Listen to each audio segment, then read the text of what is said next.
Assim diz a palavra de Deus. Irmãos, carta aos Hebreus, capítulo 1, do verso 5 até o verso 14, assim diz a palavra do Senhor. Pois qual dos anjos Deus em algum momento disse: você é meu filho, hoje eu gerei você? E outra vez eu lhe serei pai e ele me será filho. E novamente, ao introduzir o primogênito no mundo, diz: e todos os anjos de Deus o adorem. Ainda quanto aos anjos, diz: aquele que aos seus anjos faz ventos e aos seus ministros labaredas de fogo. Mas a respeito do Filho diz: o teu trono, ó Deus, é para todo sempre. Cetro de justiça é o cetro do teu reino. Amaste a justiça e odiaste a iniquidade. Por isso, Deus, o teu Deus, te ungiu com óleo de alegria, como nenhum dos teus companheiros. Diz ainda: no princípio, Senhor, lançaste os fundamentos da terra, e os céus são obras das suas mãos. Eles perecerão, mas tu permaneces. Todos eles envelhecerão como veste, como manto tu os enrolarás, e como roupas serão igualmente mudados. Tu, porém, és o mesmo, e os teus anos jamais terão fim. Ora, a qual dos anjos Deus em algum momento disse: sente-se à minha direita até que eu ponha os seus inimigos por estrado dos seus pés? Não são todos eles espíritos ministradores enviados para serviço a favor dos que hão de herdar a salvação? Vamos orar? Querido Deus, te rendemos graças mais uma vez pela bênção desta noite, deste momento, este tempo tão precioso de adoração, de orações. Te agradecemos, ó Deus, por tudo que o Senhor já nos proporcionou aqui. Louvado seja o nome do Senhor. Fala aos nossos corações, por bondade e graça nós te suplicamos que o Espírito Santo do Senhor ilumine nossas mentes e produza nos nossos corações, ó Deus, os frutos devidos, que são resultados da Tua palavra, e que ela possa cumprir o seu propósito. Assim nós oramos, agradecidos, em nome do Senhor Jesus. Amém e amém. Irmãos, nós vamos falar nesta noite a respeito da superioridade de Cristo em relação aos anjos. É sobre isso que os versos 5 a 14, ele está falando. Na verdade, já começa lá no verso de número 4, quando ele, falando a respeito de Jesus Cristo, vai dizer que ele se tornou superior aos anjos quando herdou o mais excelente nome do que eles.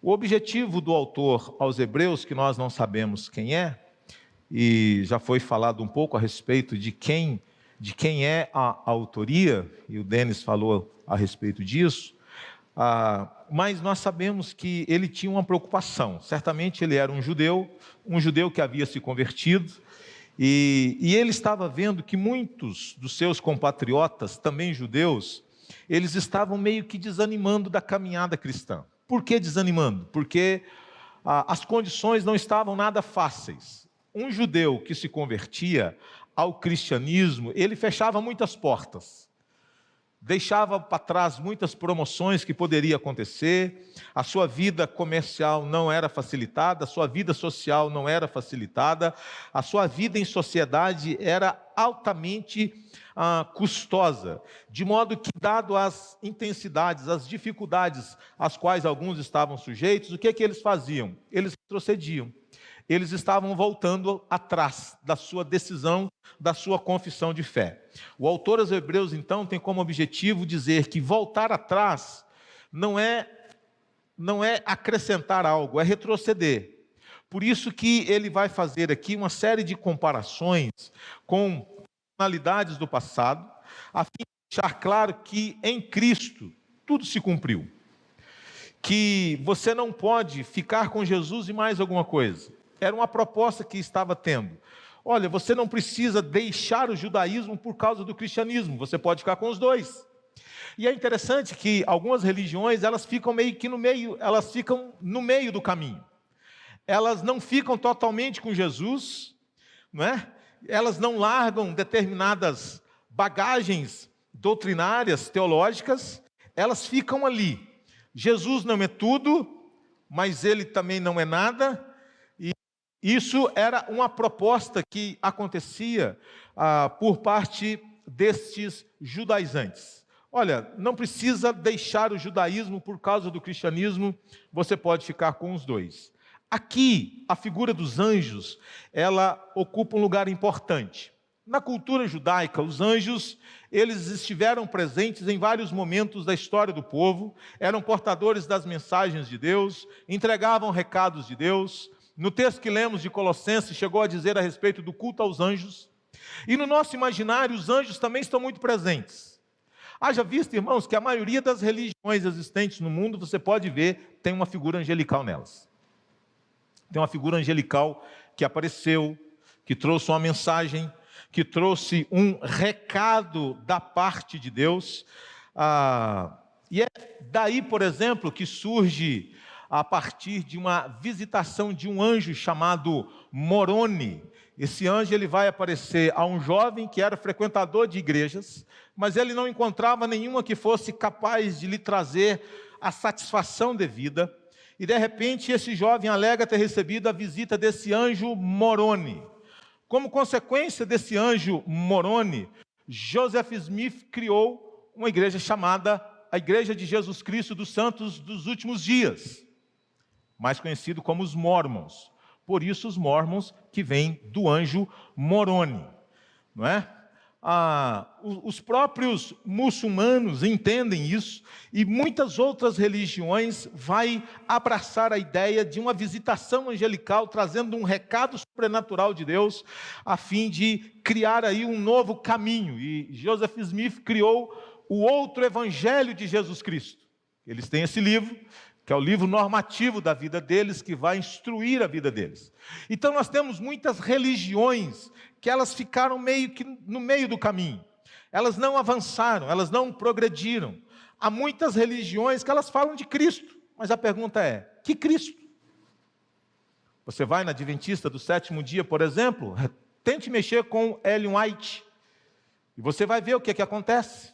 Os seus escritos, as suas profecias, elas são tratadas quase que como em pé de igualdade com a revelação de Deus. Eles mencionam Jesus Cristo, mas eles não abram mão também da tradição do Antigo Testamento. É o sábado que eles observam, a partir da sexta-feira, depois só no domingo que eles retomam as suas atividades. Eu não estou aqui usando ou mencionando esses nomes de maneira pejorativa. Não, eu só estou querendo dizer que as religiões, boa parte delas, tem uma relação muito próxima com essas questões sobrenaturais, de visitas angelicais e outras coisas mais. No judaísmo não era diferente. E nos nossos dias, irmãos, o que tem de filme onde os anjos estão lá, cantores gospel afirmando que vê anjo em todo lugar, no meio do povo, em cima do altar, e aquela coisa toda, como se ver anjo fosse a coisa mais normal do mundo. Como se ver anjo fosse ver uma coisa assim do dia a dia. E eu fico pensando, rapaz, que Deus me livre de ver um anjo, porque basta olhar no espelho para ver quem eu sou, já fica assustado ver anjo, então complicou demais. Mas então, o que o autor aqui, ele vai propor para aqueles irmãos? Ele está falando de Jesus, e ele está dizendo, vocês estão querendo voltar para o judaísmo? Gente, não façam isso. Isso é um retrocesso. Deixa eu falar para vocês quem é Cristo e deixa eu falar para vocês quem são os anjos. É o que ele vai fazer aqui, ele vai fazer comparações. Quem Cristo é e quem são os anjos. E ele fala 4 coisas aqui a respeito da superioridade de Cristo em relação aos anjos. A primeira delas, ele vai dizer que anjos são criaturas. Do verso 4 ao verso 5, ao passo que Cristo é o Filho eterno de Deus. Depois, no verso 6, ele vai dizer que anjos não recebem adoração. Ele vai dizer que anjos são adoradores. Terceiro, ele vai dizer que anjos são criaturas. E quando ele fala de Cristo, ele vai dizer, ele é o Criador de todas as coisas. Por último, ele vai dizer que anjos servem. E quando ele fala de Jesus, ele diz que Cristo reina. Então ele procura sempre deixar claro que os anjos, eles não merecem culto, eles não merecem honra, eles não merecem louvor, nada disso, que eles deveriam centralizar a sua atenção e a sua fé na pessoa de Jesus Cristo. Vejamos então o que esse texto tem a nos ensinar a respeito da superioridade de Cristo em relação aos anjos. Comecemos então aí no verso 5, que vai dizer: pois qual dos anjos Deus em algum momento disse? Ele está fazendo esse contraste: você é o meu filho, hoje eu gerei você.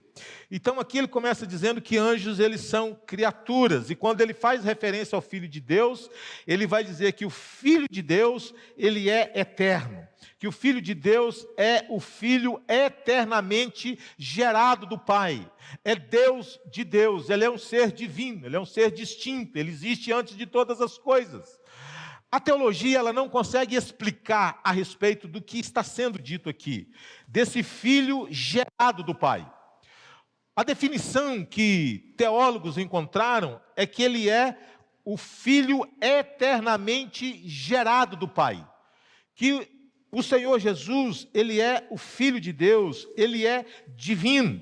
Aqui há um detalhe interessante do verso 5 até o verso 14, que como ele está falando para judeus, ele faz aqui pelo menos 7 citações do Antigo Testamento, a fim de fundamentar o seu argumento, dizendo que Jesus é superior a tudo e a todos. Então ele usa a Escritura para reforçar o seu argumento, a sua tese, de que Jesus, de fato, ele está acima de todas estas criaturas. E aqui então, no verso 5, ele está fazendo a citação do Salmo 2, versos 7 e 8, e ele faz também uma citação de 2 Samuel 7, 14, a fim de deixar claro para aqueles irmãos que ele não estava tirando assim da sua cabeça essas afirmações a respeito da pessoa de Jesus Cristo. Ele usa a Escritura para falar sobre quem Cristo é e para falar sobre o que Cristo fez. E aqui então, ele está dizendo, você não encontra em lugar nenhum da Escritura Deus fazendo essa declaração para um anjo: tu és meu filho, eu hoje te gerei. Você não encontra em lugar nenhum das Escrituras Deus fazendo uma afirmação dessa para nenhum anjo, por maior que seja, por mais poderoso que seja, essa declaração, essa afirmação a respeito da divindade do Filho, da filiação do Filho, Deus faz unicamente, exclusivamente para Jesus Cristo, para nenhum anjo. Então ele está deixando claro que esses anjos, eles estão muito abaixo, eles não são eternos, eles não são todo-poderosos, eles não são filhos de Deus como o Cristo é. Ele é Deus de Deus, ele é da essência do próprio Deus. E é por isso que Jesus, ele é superior aos anjos, porque ele é filho, ao passo que anjos são criaturas. Então anjos são criaturas, Cristo é o Filho eterno de Deus. Qual é o outro contraste? A outra comparação que ele vai fazer aqui está aí no verso 6, quando ele diz que anjos não recebem adoração, anjos adoram. Isso é muito interessante, irmãos. O verso 6, ele diz assim: e novamente, ao introduzir o primogênito no mundo, ele diz, e todos os anjos de Deus, o que é que fazem? O adorem. Os homens, você pode ler em vários momentos, quando houve aparições angelicais, o que é que os homens tentaram fazer? Adorá-los. Ele disse: faz isso não. Pode não. Você não faz isso não, levanta. Não é? Nós não estamos aqui para isso. Nós não estamos aqui para buscar a glória que é de Cristo. Nós não existimos para isso. Nós somos adoradores. E você pode ler isso, irmãos, no que aconteceu na encarnação de Jesus. Quando o texto fala a respeito dessa introdução do Filho no mundo. O que os anjos fizeram lá em Lucas 2? Aquele grande coral angelical, cantando, exaltando, adorando aquele que acabara de nascer. É muito lindo que as Escrituras vai dizer que anjos, em lugar nenhum da Bíblia, eles recebem adoração. Parece que ela dá a entender que Satanás foi tomado por esse sentimento de querer ser adorado, não é? Parece que a Bíblia dá a entender que Satanás, que é esse anjo de luz, que é da ideia do Lúcifer, ele não gostou muito da ideia de estar na presença de alguém que recebia toda a honra, todo o louvor, toda a adoração, e ele nada.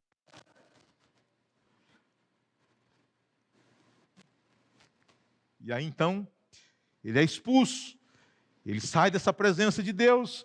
Mas aqui então nós temos essa afirmação: e todos os anjos adorem. Adorem a quem? Adorem a Cristo. Eles fazem isso o tempo todo. Ao longo de toda a história bíblica, nós vemos esses anjos na presença de Deus, cantando, entoando. De Gênesis a Apocalipse, é santo, santo, santo é o Senhor dos exércitos. O Apocalipse é o tempo todo esses anjos louvando a Deus, adorando o Senhor. Não é? Então, aqui nós temos essa encarnação de Cristo, porque o texto vai dizer: ao introduzir o primogênito no mundo, e todos os anjos de Deus o adorem. É interessante, irmãos, que em sua encarnação, Cristo ele foi feito por um pouco menor do que anjos. Ele se humilhou, ele se tornou como um de nós, não é? Mas mesmo nessa condição de limitação, de humilhação, ele foi adorado, ele foi exaltado, ele foi glorificado. Mas o texto não fala apenas disso, o texto diz: ao introduzir o primogênito, e aqui chama a atenção não para o fato de Cristo ser o primeiro nascido. A ideia de primogênito aqui não é isso, como nós temos às vezes a ideia de pensar: eu sou o primogênito, eu sou o primeiro. Não, aqui não é disso que está falando. Não é o primeiro filho, dando a entender que outros viriam. Eu sou o primeiro, a família tem 10, mas eu sou o primogênito. A parte maior das dívidas fica comigo, não é? E está tudo certo. A ideia aqui de primogênito, irmãos, não é isso. Aplicado a Cristo, está falando dessa posição mais elevada, acima dos reis da terra. Está falando de uma posição de autoridade, de uma posição de realeza. Não se trata do primeiro nascido, muito pelo contrário. Se trata de alguém que tem prerrogativas elevadas, exaltadas, nobres, reais. Assim é o Filho de Deus. Então ele está dizendo que os anjos são criaturas. Cristo é o Filho eterno de Deus. Anjos não recebem adoração, anjos adoram. Agora é tão interessante, porque os anjos anunciaram o nascimento de Cristo, está lá em Lucas 2, 8 a 20. Eles ministraram a Cristo no deserto. Diz a Bíblia que anjos vieram e o serviu. Está lá em Mateus 4, 11. Eles fortaleceram a Cristo no Getsêmani, eles estiveram presentes lá. E é tão interessante que eles estavam dispostos até impedir Jesus de ir para a cruz, se ele assim o pedisse. Quando Pedro saca da espada e corta a orelha lá do servo, do cara chamado Malco, Jesus falou assim: mas como que vai se cumprir as Escrituras? Eu poderia rogar ao meu Pai e ele poderia me mandar aqui o quê? Uma legião de anjos. Mas como é que as coisas vão acontecer? Eu vim para isso, eu nasci com esse propósito, com essa finalidade. E o negócio é tão extraordinário, irmãos, que esses anjos podem sair lá e chegar em fração de segundo. É um mistério. Mas pode. Eles são super poderosos. Você que está aqui agora, talvez, eu acredito que todo mundo aqui já entrou numa igreja. Você deve estar pensando: esse povo é um bando de doidos. Você volta para casa e diz: mãe, eu fui num lugar que o povo lá, não sei não, mãe, o povo é esquisito. Falou de um tal de Adão e Eva. Depois o pastor começou a pregar, falou de anjo. Mas você acredita em olho gordo? Você acredita em mandinga? Acredita? Você tem medo do escuro, do chinelo virado, de passar debaixo da escada? Você tem medo? Você acredita em coisas que eu não acredito, que eu vou dizer: cara, você está descalibrado. Para você é normal, então você fica tranquilo aí. Fica firme. Então, olha só. Anjos não recebem adoração. Anjos adoram. Anjos. Então, veja, primeira coisa. Anjos são criaturas, Cristo é o Filho eterno de Deus. Anjos não recebem adoração, anjos adoram a Cristo. Terceira coisa, anjos são criaturas. Cristo é o Criador. Acompanhe comigo o verso 7, que diz assim: ainda a comparação. Quanto aos anjos, ele diz: aquele que aos seus anjos faz ventos e a seus ministros labaredas de fogo. Aqui ele está atribuindo aos anjos algumas características. Aquele que aos seus anjos faz ventos e aos seus ministros labaredas de fogo. Aqui ele está chamando a atenção, adjetivando algumas coisas dessas criaturas. Está falando a respeito da rapidez que eles têm. Eles são rápidos como o vento e eles são poderosos como o fogo. Está atribuindo aqui qualidades a estas criaturas. Mas veja, eles são ministros que executam o serviço de Deus. E o texto continua dizendo: mas a respeito do Filho, ele diz: o teu trono, ó Deus. Está falando do Filho. Ele é Deus. Mas o teu trono, ó Deus, é para todos sempre. Cetro de justiça é o cetro do teu reino.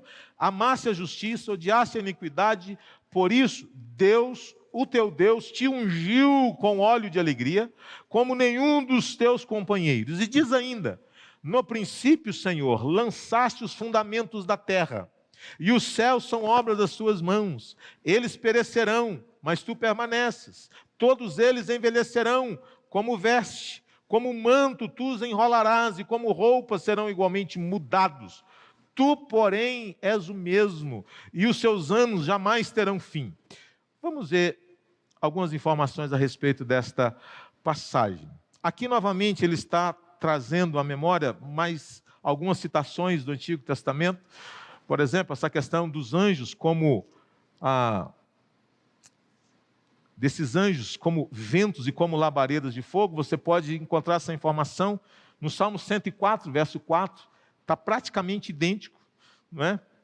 Quando ele fala a respeito do Filho, ele está usando aqui o Salmo 45, versos 6 e 7, e ele está usando aqui de uma linhagem davídica, e nessas passagens ele menciona tanto o rei Davi quanto o seu filho Salomão, que eram figuras arquetípicas a respeito do Messias que haveria de vir. Então ele pega essa linhagem real, essa linhagem da realeza, a fim de dizer que Jesus é esse que cumpre estas profecias do Antigo Testamento. Ele vai dizer que este filho, ele não tem apenas a autoridade de Deus, mas ele é o próprio Deus. Não se trata de alguém que recebeu toda a autoridade, porque o próprio Cristo disse isso: toda a autoridade me foi dada no céu e na terra. Mas aqui a Bíblia diz claramente que o Filho, ele é o próprio Deus. Então se trata de algo muito acima dos anjos que estavam presentes no imaginário dos judeus daqueles dias. Então, ainda a respeito do Filho, ele vai dizer: o seu trono é para sempre.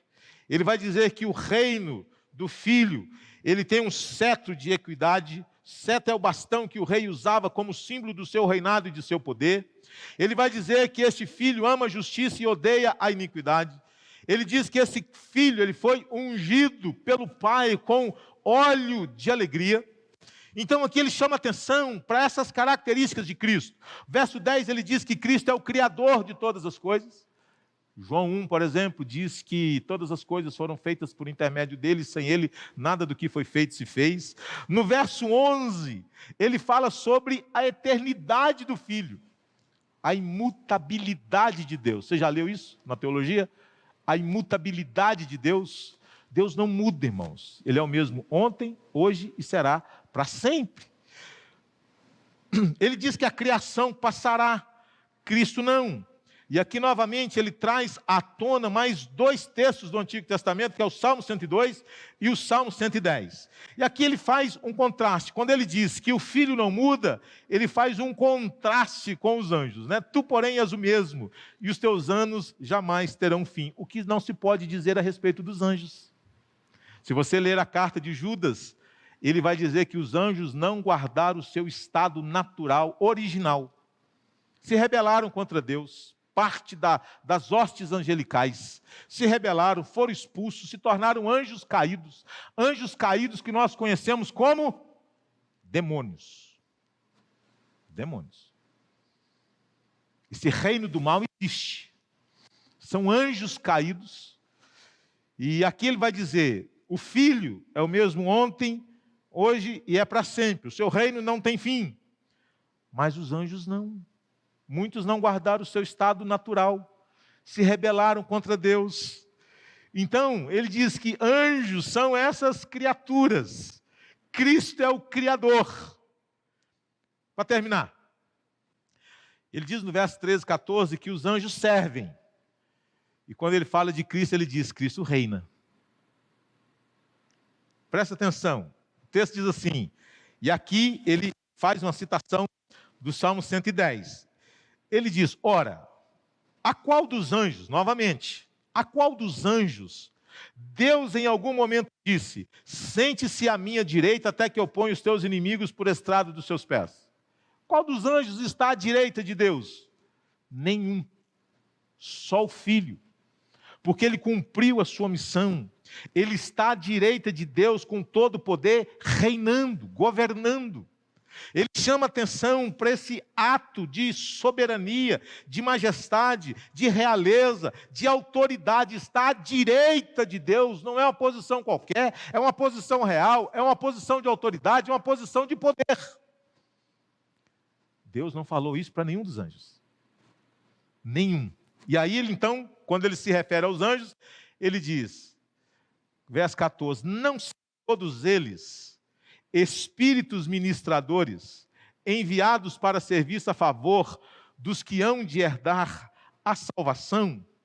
Que coisa maravilhosa, irmãos. O texto está nos dizendo que o Pai está governando por intermédio do Filho. Sente-se aqui à minha direita até que eu ponha todos os teus inimigos por estrado dos teus pés. Os anjos não existem apenas para servirem a Deus, mas os anjos existem para servir aqueles que hão de herdar a salvação que foi proporcionada pelo Filho de Deus. Não é isso que o texto está dizendo? Eles são ministros, eles são espíritos ministradores. Se são ministros, não esperem uma forma, a gente tem a ideia de ficar imaginando como eles são, não é? E está cheio de gente aí pintando anjos maravilhosos, lindos, devem ser mesmo, não é? Mas são espíritos ministradores, enviados para serviço a favor dos que hão de herdar a salvação. Irmãos, os anjos do Senhor acampam ao redor daqueles que temem e pode trazer livramento. Pode. Você não sentiu arrepio, o anjo não falou nada com você, tá certo? Você só experimentou um livramento. É bom a gente olhar diferente e crer que alguma coisa sobrenatural aconteceu. Foi um livramento surpreendente, extraordinário. Então aqui o texto chama a nossa atenção para esse outro elemento. Esses anjos, eles servem a Deus, servem os filhos de Deus, servem o povo de Deus, servem aqueles que vão fazer parte da família de Deus. Os anjos são servos. Cristo está reinando. E o autor está dizendo, vocês ainda querem voltar para o passado? Para essa cultura que coloca os anjos numa posição que eles não querem? O Filho é acima de tudo isso, o Filho é maior do que tudo isso. Contentem-se com o Filho. Satisfaçam-se com Jesus Cristo. Nós não precisamos de mais nada. O nosso grande problema, irmãos, é que nós queremos Cristo e mais um monte de coisa. Não queremos só Jesus. Esse é o nosso problema. Nós deveríamos nos contentar unicamente com o Filho de Deus, com o Senhor Jesus Cristo. É isso que o autor aos Hebreus está dizendo. Aqueles irmãos que estavam desanimando, que estavam entristecidos, que estavam achando que o preço era alto demais. Está alto demais, eu não quero ser crente porque eu estou tendo muito prejuízo, a minha vida não está fácil. Depois que eu me converti, depois que eu entreguei minha vida a Cristo, portas se fecharam. E eu não quero viver no mundo para tomar prejuízo, eu quero viver no mundo para ter lucro. Então Cristo para mim não dá, que o preço é alto demais. Então o autor aos Hebreus, ele tem como finalidade encorajar esses irmãos. Eu termino aqui com algumas aplicações para nós. Primeiro, irmãos, a gratidão pelo ministério do Filho de Deus, que é Jesus Cristo. Sempre é Cristo. Sempre é Cristo. Nós temos aqui como uma ideia, como uma visão, como uma missão, ser uma igreja cristocêntrica.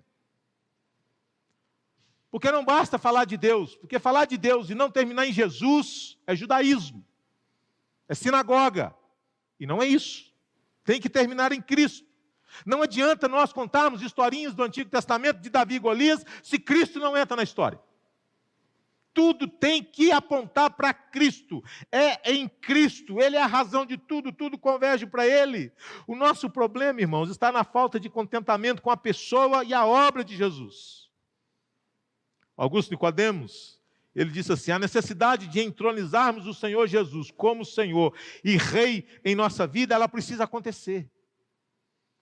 Esse lugar que Cristo precisa ocupar na nossa vida, de centralidade, de admiração, de contemplação, de satisfação, na pessoa de Jesus Cristo que assumiu o nosso lugar, a nossa culpa, a nossa condenação. Segunda coisa, a gratidão pelo ministério dos anjos. Veja, irmãos, os anjos possuem a missão de proteger os que hão de serem salvos. Mas eles não têm mais a missão de revelar nada acerca de Deus. Por isso que o apóstolo Paulo, quando ele escreve aos Gálatas, ele diz: ainda que nós, ou um anjo vindo do céu, e traga um outro evangelho diferente desse, sai fora, é laço. É arapuca do diabo, irmão. E nós temos esse negócio de ficar querendo nomear tudo quanto é anjo, não tem isso aí? Quem é que deu nome para esses caras? Deus não deu procuração para ninguém. E a gente fica criando essas coisas na nossa cabeça. Por isso que a Bíblia diz claramente: ainda que um anjo venha, não creiam, não deem ouvidos. O apóstolo Paulo falou sobre isso. Ele diz que ainda que ele é um anjo vindo do céu, pregue um evangelho diferente do que havia sido pregado, que fosse amaldiçoado, que fosse rejeitado, anátema, diz ele, lá em Gálatas 1, verso 8 a 11. Mas aqui tem um detalhe. Tem um detalhe interessante. Por outro lado, podemos rejeitar um outro evangelho por parte dos anjos. Sim, mas nós não somos capazes de rejeitar um outro evangelho por parte de ministros liberais, libertinos, universalistas, que anulam a cruz de Cristo, que anulam a justificação pela fé e a necessidade de arrependimento. A mensagem dos anjos nós rejeitamos. Mas de um monte de pastores que estão nas internets por aí falando de um outro evangelho, a gente não rejeita, a gente aplaude, a gente admira. É laço, irmão. Lamentavelmente, muitos ministros, assim como muitos anjos, saíram do evangelho da graça, se desviaram, abraçaram outro evangelho, se tornaram pastores não comprometidos com Escrituras a fim de agradar a maioria das pessoas. Eu sei, irmãos, que vai ser cada vez mais difícil pregar o verdadeiro evangelho, eu sei disso. Isso vai atrair talvez cada vez menos pessoas. Mas esse é o custo.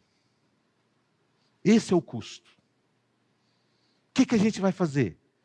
Nós vamos pegar a Escritura e vamos adulterá-la, e vamos alterar a sua mensagem, para enganar você, para dizer para você aquilo que Deus não mandou dizer para você. Não dá.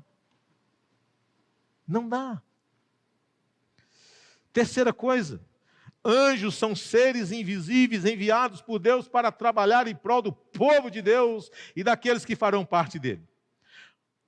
Anjos não precisam ser vistos, não precisam ser buscados, não precisam ser cridos. Eles existem e são fiéis trabalhadores. O seu serviço é da competência de Deus. Então não se preocupe.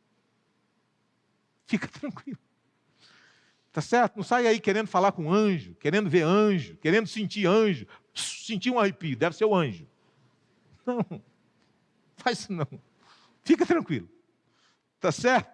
Vê o livramento. Rapaz, deve ser o anjo do Senhor que veio, porque o negócio foi tenso. Irmãos, eu já tive 2 boas oportunidades para estar na glória. Deus me livrou de... Já contei isso aqui. Já passei por um acidente, morreram 24 pessoas. 24 pessoas, acredito eu, 24 jovens universitários. A maioria deles, pelo menos. Uma tristeza, uma das coisas mais tristes que eu vivenciei na minha vida. Mas tive um segundo, falei, meu Deus, eu olho para trás e fico pensando, é só o Senhor mesmo. Mas eu quero terminar aqui dizendo, irmãos, sobre os anjos caídos. E os anjos caídos? Sim, falamos dos anjos bons. E quanto aos anjos caídos, para a gente terminar? Eles estão debaixo da autoridade de Jesus Cristo. O reverendo Augusto Nicodemos, eu aqui copiei quase que na íntegra, no seu comentário, ele disse assim: cristãos não precisam ficar com medo e acovardados. Não se impressionam com vultos, assombração, mal-olhado, encosto ou qualquer trabalho feito contra eles. Você tem medo disso? Presta atenção, vou ler de novo. Os anjos caídos estão debaixo da autoridade de Jesus. Cristãos não precisam ficar com medo, acovardados. Não precisam ficar impressionados com vultos, assombração, mal-olhado, encosto ou qualquer trabalho feito contra eles. Não procuram quebra de maldição ou expulsão de espírito territorial, porque seguimos aquele que é superior aos anjos, que tem autoridade superior sobre todos eles, um nome que está acima de todo nome, diante do qual todo joelho se dobrará, e é Jesus, irmão. Tem que subir o tom aqui para a gente acordar. Porque nós temos a tendência de achar, irmãos, que está tudo dominado pelo mal. A gente acha que o diabo está tomando conta, a gente acha que o diabo se apoderou de tudo, que Deus deu uma procuração para ele, e está cheio de crente aqui, ó, com planta comigo ninguém pode, espada de São Jorge, e um monte de coisa na casa para espantar olho gordo, mal-olhado, praga, mendiga, tudo quanto é coisa. Tem pé de arruda na casa dos crentes. Para que serve a arruda, irmão? Fala para mim. É algum medicamento esse negócio? Lá em Minas nós tínhamos boldo, nós tínhamos aquelas coisas boas que amargavam igual fel. Mas a arruda, para que serve esse negócio? Então quando eu chego e olho, digo, ó o misticismo aí, ó. É assim, irmão, nós somos esse povo maravilhoso. Você coloca água em cima da sua televisão de vez em quando. Eu quero crer que você não faz isso, irmão. Eu quero crer, se você frequenta essa igreja, se eu chegar na sua casa, se tiver um copo em cima da televisão, quebra os dois. O copo e a televisão, não é possível. Não é possível um negócio desse. Não dou conta. Irmão, vamos crer nessa verdade. Eu vou repetir aqui para terminar. Cristãos não precisam ficar com medo e acovardados. Não se impressionam com vultos, assombração, mal-olhado, encosto ou qualquer trabalho feito contra eles. Não fica aí querendo procurar quebra de maldição ou expulsão de espírito territorial. Osasco é do Senhor Jesus, Novo Osasco é do Senhor Jesus, Dom Cavate é do Senhor Jesus, o Brasil é de Jesus. Que é isso, gente? Que loucura isso, não é? Espírito territorial, porque seguimos aquele que é superior aos anjos, que tem autoridade superior sobre todos eles, e que recebeu o nome que está acima de todo nome. Por que a gente não crê, irmãos, nisso? Por que a gente não crê? Por que a gente insiste em não acreditar, em ficar com aquilo que a Bíblia diz? O diabo existe? Existe. Existe, irmão. O que ele pode fazer contra mim? Se Jesus não permitir, nada. Nada. Ele não pode tocar num fio de cabelo. É tudo de Jesus aqui, viu, irmão? Pastor arrogante, ele acha que ele é santo? Não. Pelo contrário, pecador. Ruim. Mas que confia na suficiência de Jesus. E se Deus não autorizar, ele não pode tocar. Aquele que é de Deus, Deus guarda, e o maligno não toca. Eu gosto desse negócio, nem toca. Ó, e nem toca, Ciro, nem dá tapinha nas costas. E aí, como é que tá? Nem isso ele faz. E aí, pastorzão, nem tocar ele pode. Eu gosto desse negócio. Mas por que a gente não crê? Por que a gente crê no misticismo? Por que a gente crê nesse negócio de maldição hereditária? Por que a gente vive atormentado com essas coisas, irmãos? Por que a gente não se volta para Jesus e procura a paz de Deus que excede a todo entendimento, fortalecer-nos na graça, crescemos na graça? Sabe o que está nos faltando? Crescimento espiritual. Então você fica de pé e vamos orar. Cristo nos basta. Cristo é suficiente, irmão. Ponto. Então, se você tem problema com isso, que contaram-nos essas histórias, né? E a gente leva isso para a vida. Então, nós precisamos orar, Senhor, é aquele momento detox da vida, né? Da gente, assim, sair dessas coisas que nos falaram e que a gente vive atormentado com elas. Que o Senhor te abençoe e guarde, que você tenha paz no seu coração.